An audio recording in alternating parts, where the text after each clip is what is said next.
Hello అండి, ముందుగా అందరికీ నాగు స్వయం సమాచారం ఛానల్కి స్వాగతం. ఈరోజు మన వీడియోలో అంటే భగవద్గీత పారాయణంలో 3వ అధ్యాయం కర్మయోగంలో 21వ శ్లోకాన్ని అయితే చెప్పుకోబోతున్నామండి. 21వ శ్లోకం గురించి అయితే ఈరోజు చెప్పుకోబోతున్నామండి. అంటే శ్లోకంలోకి వెళ్లే ముందు మన ఛానల్స్ని ఇంకా ఎవరైతే సబ్స్క్రైబ్ చేసుకోలేదో వాళ్ళందరూ సబ్స్క్రైబ్ చేసుకోండి, నలుగురికి అయితే షేర్ చేయండి. ఎందుకంటే భక్తి గురించి అనేది షేర్ చేయడం వల్ల వాళ్ళు భక్తి మార్గాన్ని పొందడానికి మన వీడియోలు కూడా ఎంతో కొంతగా ఉపయోగపడతాయని నా భావన. సో ఇప్పుడు శ్లోకంలోకి అయితే వెళ్దామండి. 21వ శ్లోకం. యద్యదాచరతి శ్రేష్టస్తత్త దేవేతరో జనః స యత్ప్రమాణం కురుతే లోకస్సు ధనువర్తతే.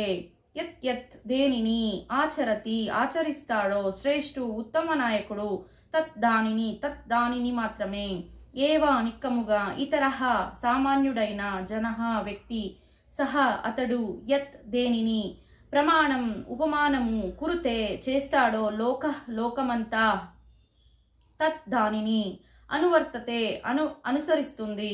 శ్రేష్ఠుడైన వ్యక్తి ఏ కార్యం చేస్తే సామాన్య జనులు దానిని అనుసరిస్తాడో ఉత్తమమైన కర్మల ద్వారా అతడు దేనిని ప్రమాణంగా నెలకొల్పుతాడో దానిని లోకమంతా అనుసరిస్తుంది. అంతే కదండి. ఇప్పుడు ఒక లీడర్ అనుకోండి, తను ఏదైనా మంచి చేస్తే గనక నలుగురు అయితే ఫాలో అవుతారు కదా. అంటే తనలాగా మన ఎగ్జాంపుల్కి చెప్తాను, డ్రెస్ సెన్స్ కావచ్చు, లేదా తను నడుచుకునే విధానం కావచ్చు, మాట్లాడే తీరు కావచ్చు, నేను కూడా ఇలా మాట్లాడితే బాగుంటుంది, నేను కూడా ఇలా రెడీ అయితే బాగుంటుందని ఫాలో అయితే చేస్తారు కదా ఒక మంచి లీడర్ని చూసినప్పుడు.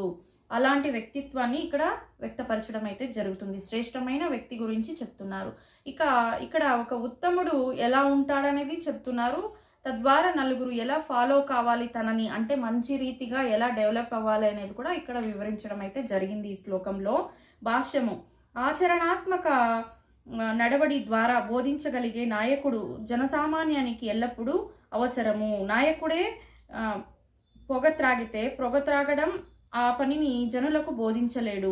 ఉపాధ్యాయుడు బోధనను ప్రారంభించడానికి ముందు సరిగ్గా నడుచుకోవాలని శ్రీ చైతన్య మహాప్రభువు చెప్పారు. ఈ రకంగా బోధించేవాడే ఆచార్యుడు, అంటే ఆదర్శనీయుడైన గురువు అని పిలువబడతాడు. అందుకే సామాన్యునికి బోధించడానికి గురువు శాస్త్ర నియమాలను తప్పక పాటించాలి. గురువు శాస్త్ర నియమాలకు విరుద్ధంగా నియమాలను సృష్టించకూడదు. మనుసంహిత వంటి శాస్త్రాలు మానవులు అనుసరించవలసిన ప్రామాణిక గ్రంథాలుగా పరిగణించబడ్డాయి. ఈ విధంగా నాయకుని బోధలు అటువంటి ప్రామాణిక శాస్త్ర సిద్ధాంతాలపై ఆధారపడి ఉండాలి. తనను బాగుపరుచుకోవడానికి కోరుకునేవాడు మహా ఆచార్యులు ఆచరించిన ప్రామాణిక నియమాలను అనుసరించాలి. మనిషి మహారాజులను పదచిహ్నాలను అనుసరించాలని శ్రీమద్ భాగవతము కూడా ధృవపరించింది. ఆత్మానుభూతి మార్గంలో ఇదే ప్రగతి విధానం. రాజు లేదా దేశాధినేత, తండ్రి, పాఠశాల ఉపాధ్యాయుడు ఆయాయక జనసామాన్యానికి సహజ నాయకులుగా భావించబడ్డారు. అటువంటి సహజ నాయకులందరూ తమపై ఆధారపడిన వారి గొప్ప బాధ్యతను కలిగి ఉంటారు. అందుకే నీతి సూత్రాలు, ఆధ్యాత్మిక సూత్రాలు, ప్రామాణిక గ్రంథాలలో వారి తప్పక నిపుణులై ఉండాలి.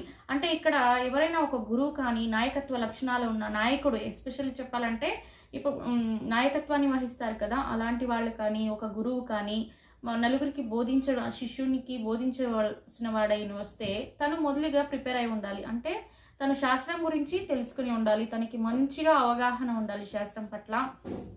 శ్లోకాలని బోధించే వాళ్ళు, సూత్రాలని చెప్పటం, కొన్ని నియమాలను అయితే ప్రదర్శిస్తూ ఉంటారు. ఇలా చేయండి, అలా చేయండి అని గైడెన్స్ చేసే వాళ్ళైతే కనుక ఖచ్చితంగా ఫస్ట్గా వాళ్ళైతే ఆ నియమాలని తెలుసుకో ఉండాలని ఇక్కడ నాయకత్వ లక్షణాల గురించి చెప్తున్నారు. గురువు ఎలా ఉండాలి, ఎలా బోధించాలి, తను ఎలాంటి అవగాహన పొంది ఉండాలి, పూర్ణత్వం గల గురువు ఎలా అవుతాడు అనేది ఈ ఒక శ్లోకంలో వివరించడం అయితే జరిగిందండి. ఇప్పుడు 22వ శ్లోకం. నమే పార్థాస్తి కర్తవ్యం త్రిషు లోకేషు కించనః నానవాస్తవమవాతవ్యం వర్త ఏవ చ కర్మణి. మే నాకు పార్థ, ఓ కృతాకుమారా, నా ఆస్తి లేదు కర్తవ్యం విధింపబడిన కర్మ, త్రిషు మూడు, లోకేషు లోకాలలో, కించన ఏది నా లేదు, అనవాప్తం కోరేది, అవాప్తవ్యం పొందవలసింది, వర్త నేను నెలకొన్నాను, ఏవా నిక్కముగా, చ కూడా, కర్మని విద్యుక్త కర్మలో, ఓ వృతాకుమార, ముల్లోకాలలో నాకు విధింపబడిన కర్మ ఏదీ లేదు, నేను కోరేది ఏదీ లేదు, దేనిని పొందవలసిన అవసరం లేదు, అయినా కూడా నేను విద్యుక్త కర్మలలో నెలకొన్నాను. అంటే ఇక్కడ సహజంగా ఎవరు చెప్తున్నారు? ఇక్కడ భగవంతుడు చెప్తున్నాడు, శ్రీకృష్ణ పరమాత్ముడు చెప్తున్నాడు. ఎవరితో? అర్జునునితో. నాకంటే ముల్లోకాల్లో ఎలాంటి పని లేదు, నాకు ఎలాంటి విధి విధానాలు నిర్వర్తించడం అవసరం లేదు, నాకు ఎలాంటి కర్మలను నేను చేయవలసిన అవసరం లేదు, అయినప్పటికీ విద్యుక్త కర్మల్లో నేను ఉన్నాను. అంటే సహకరిస్తున్నారు కదా, మనం ఏదైనా అడిగినా కూడా తను సంబోధిస్తున్నారు, ఇలా చెప్తున్నారు, ఇలా కాదు ఇలా చేయండి అని గైడెన్స్ అయితే మనకి ఇవ్వడం జరిగింది. మనకి అంటే ఇక్కడ యుద్ధంలో అర్జునునికైతే బోధిస్తున్నారు. తద్వారా మనం కూడా ఎలాంటి పాలన అంటే ఒక సద్గుణు కలిగిన మనిషిగా ఎలా డెవలప్ అవ్వాలనేది ఇక్కడ శ్రీకృష్ణ పరమాత్ముడు కూడా భగవద్గీత సమేతంగా మనకి చెప్పడం జరిగింది, అర్జున సమేతంగా. భాష్యము. వేదవాజ్వ యుగములో భగవానుడు ఈ విధంగా వర్ణింపబడ్డాను. తం ఈశ్వరాణం పరమం మహేశ్వరం, తం దేవతావం పరమం చ దైవతం, వతిం వతీనాం పరమం వరస్తాద్ విధామదేవం భువనేశనీయుడం, న తస్య కార్యం కరణం చ విద్యతే, న తత్సమసాభ్యదిక్ష దృశ్యతే, పరాస్య శక్తి విదైవ శ్రూయతే, స్వభావికి జ్ఞాన బలక్రియాచ. భగవానుడు సకల ఇతర నియమాలకు అందరికీ నియమానకుడు. అతడే వివిధ సమస్త లోకపాలకులలో అతి ఘనమైనవాడు. ప్రతి ఒక్కడు అతని ఆధీనంలో ఉన్నాడు. జీవులందరికీ కేవలము భగవంతుని ద్వారానే ఆయా శక్తులు ఇవ్వబడినాయి. వారు స్వతః గొప్పవారు కారు. భగవంతుడు దేవతలందరి చేత పూజనీయుడు. అతడే నిర్దేశకులందరికీ పరమ నిర్దేశకుడు. అందుకే సమస్త లౌకిక నాయకులకు నియమాలకు అతడు దివ్యుడై వారందరి చేత పూజనీయుడై ఉన్నాడు. అతని కంటే ఘనమైన వాడు లేడు. అతడే సర్వకారణకారులకు పరమకారుణుడు. అతడు సాధారణ జీవులకి ఉన్నట్టి దేహాన్ని కలిగి ఉండడు. అతడి దేహానికి ఆత్మకు తేడా ఉండదు. అతడు పూర్ణుడు. అతని ఇంద్రియాలన్నీ దివ్యమైనవి. అతని ఇంద్రియాలలో ఏ ఇంద్రియమైనా ఇతర ఇంద్రియ కార్యాన్ని చేయగలుగుతుంది. అందుకే అతనికి మించిన వాడు గాని సమానుడు గాని లేడు. అతని శక్తులు అనేకములు. అందుకే అతని కార్యాలన్నీ సహజ రీతిలో జరిగిపోతుంటాయి. శ్వేతాశ్వతర్ణోపనిషత్తులో 6వ శ్లోకం, 7వ శ్లోకం, 8వ శ్లోకం కూడా ఈ విధంగా చెప్పింది. భగవానులలో ప్రతిదీ పూర్ణ ఐశ్వర్యవంతంతోనూ పూర్ణ సత్యంగాను ఉండడము వలన అతనికి చేయవలసిన కార్యము ఏదీ లేదు. కార్య ఫలితాన్ని తప్పకుండా పొందవలసి ఉన్నవానికే ఏదో చేయవలసిన కార్యం ఉంటుంది. కానీ ముల్లోకాలలో ఏది పొందవలసినది లేనివానికి ఏ కార్యము ఉండదు. అయినా శ్రీకృష్ణ భగవానుడు క్షత్రియుల నాయకునిగా కురుక్షేత్ర యుద్ధరంగంలో నెలకొన్నాడు. ఎందుకంటే దుఃఖితులైన వారికి రక్షణము ఇవ్వడం క్షత్రియుల కర్తవ్యం. అతడు శాస్త్ర విధులన్నింటినీ అతీతుడైన శాస్త్రాలను భంగపరిచేది ఏదీ చేయడు.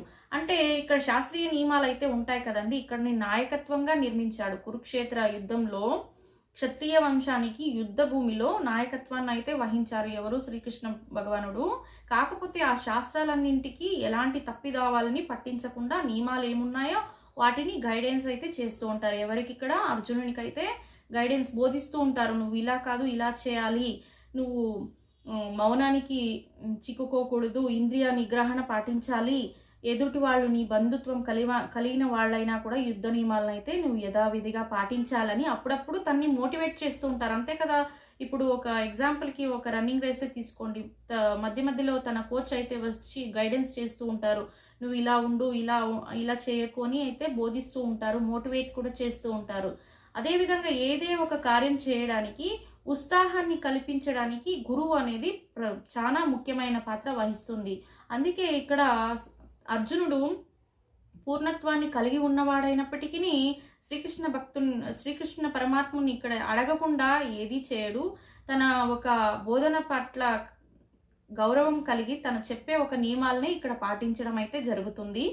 తర్వాత ఇక్కడ భగవంతుని గురించి అయితే చాలా స్పష్టంగా చెప్పారు. ఎందుకంటే నిండుత్వం, సంపూర్ణత్వం కలిగి ఉన్నాడు ఇక్కడ శ్రీకృష్ణ పరమాత్ముడు.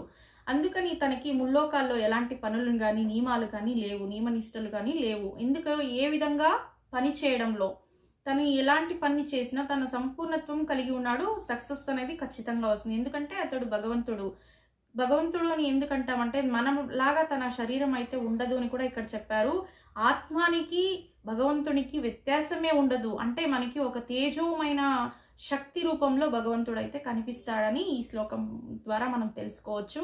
మనం ఏదో ఫొటోస్‌లో చూసిన విధంగా దేవుడు ఇలాగే ఉంటాడు, మనిషిలాగే ఆకారం ఉంటాడు, కిరీటాలు పెట్టుకొని ఉంటారని మన భ్రమలో మనం ఉంటాం. కాకపోతే భగవంతునికి కూడా ఇక్కడ ఆత్మకి భగవంతునికి ఎలాంటి భేదభావం అయితే ఉండదు. ఒక తేజోమైన దివ్య జ్యోతి వలె మనకి ఇక్కడ భగవంతుడు కనిపిస్తాడు. అదే ఒక శరీర తత్వం కలిగి ఉంటాడు భగవంతుడుని ఈ శ్లోకంలో స్పష్టంగా అయితే వివరించడం జరిగింది. ముల్లోకాల్లో తనకి ఎలాంటి కోరికలు గాని ఏ ఒక్క